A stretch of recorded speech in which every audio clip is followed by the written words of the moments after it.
ವಸತಿ ಶಾಲೆಯ ಮಕ್ಕಳಿಗೆ ಕಿರುಕುಳ ಕೊಟ್ಟವರು ಅಮಾನತಾಗಿದ್ದಾರೆ. ಇದು ಟಿವಿ9ನ ಇಂಪ್ಯಾಕ್ಟ್. ಅದು ಕೂಡ ವಿಸ್ತೃತವಾದ ವರದಿಯಲ್ಲಿ ಲೈವ್ ನಲ್ಲೇ ಈ ಒಂದು ಆದೇಶವನ್ನು ನೀಡಲಾಯಿತು. ವಸತಿ ಶಾಲೆಯ ಮಕ್ಕಳಿಗೆ ಕಿರುಕುಳ ಕೊಡ್ತಿದ್ದಂತ ಸಿಬ್ಬಂದಿ ಟಿವಿ9 ಈ ಬಗ್ಗೆ ವಿಸ್ತೃತವಾದಂತ ವರದಿಯನ್ನ ಪ್ರಸಾರ ಮಾಡಿದ ಬೆನ್ನಲ್ಲೇ ಪ್ರಾಂಶುಪಾಲೆ ಸೇರಿ 3 ಸಿಬ್ಬಂದಿಯನ್ನ ಅಮಾನತುಗೊಳಿಸಲಾಗಿದೆ. ಟಿವಿ9 ಪೋಷಕರನ್ನ ಮಾತನಾಡಿಸಿತು, ಅಲ್ಲಿನ ಅಧಿಕಾರಿಗಳನ್ನ ಕೂಡ ನಾವು ಮಾತನಾಡಿಸಿದ್ವಿ. ಈಗ ಪ್ರಾಂಶುಪಾಲೆ ಭಾರತಮ್ಮ, ವಾರ್ಡನ್ ಮಂಜುನಾಥ್, ಚಿತ್ರಕಲಾ ಶಿಕ್ಷಕ ಮುನಿಯಪ್ಪ ಈ 3ರನ್ನು ಕೂಡ ಅಮಾನತುಗೊಳಿಸಲಾಗಿದೆ. ಸಮಾಜ ಕಲ್ಯಾಣ ಇಲಾಖೆಯ ಕಮಿಷನರ್ ಆದೇಶವನ್ನ ಹೊರಡಿಸಿದ್ದಾರೆ.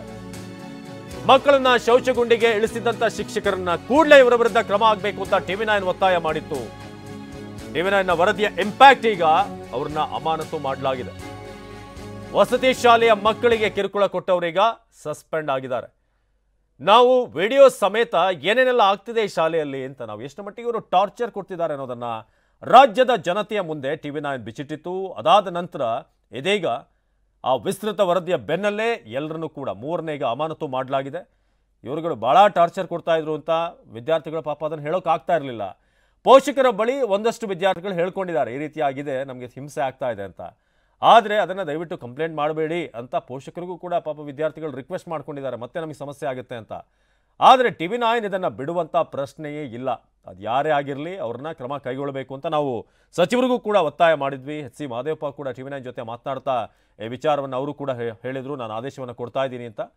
ಅಮಾನತು ಆದೇಶ ಪ್ರತಿಯನ್ನು ಈಗ ನಿಮ್ಮ ಮುಂದೆ ಇಡ್ತಾ ಇದ್ದೀವಿ. ಬೆಳಗ್ಗೆಯಿಂದ ನಿರಂತರವಾಗಿ ಟಿವಿ9 ಈ ಬಗ್ಗೆ ವರದಿಯನ್ನು ಪ್ರಸಾರ ಮಾಡಿದ್ದು ಇದೇ ಕಾರಣಕ್ಕೆ. ಯಾಕಂದರೆ ಈ ರೀತಿಯಾಗಿ ಮಕ್ಕಳನ್ನು ಟಾರ್ಚರ್ ಮಾಡೋದಕ್ಕೆ ಟಿವಿ9 ಬಿಡೋದಿಲ್ಲ. ಪ್ರಾಂಶುಪಾಲೆ ಭಾರತಮ್ಮ, ವಾರ್ಡನ್ ಮಂಜುನಾಥ್, ಹಾಗೆ ಅಲ್ಲಿ ಚಿತ್ರಕಲಾ ಶಿಕ್ಷಕ, ಈತ ಚಿತ್ರಕಲೆಯ ಮೇಲೆ ಫೋಕಸ್ ಮಾಡಿದರೆ ಖಂಡಿತ ಇವತ್ತು ಅಮಾನತು ಆಗ್ತಾ ಇರಲಿಲ್ಲ. ಆದರೆ ಚಿತ್ರಹಿಂಸೆ ಕೊಡೋ ಕಡೆ ಈತ ಫೋಕಸ್ ಮಾಡಿದ್ನಲ್ಲ, ಆಗ ಆ ಥರ ಅಮಾನತು ಆರ್ಡರ್ ಬಂದಿದೆ. ಈಗ ಅಮಾನತು ಆದೇಶ ಪ್ರತಿ ಈಗ ಬಂದಿರೋದು ನೀವಲ್ಲಿ ನೋಡ್ಬೋದು. ಪ್ರಾಂಶುಪಾಲರ ಎದುರೇ ನಡೆದಿದ್ದಂಥ ಕೃತ್ಯಗಳು.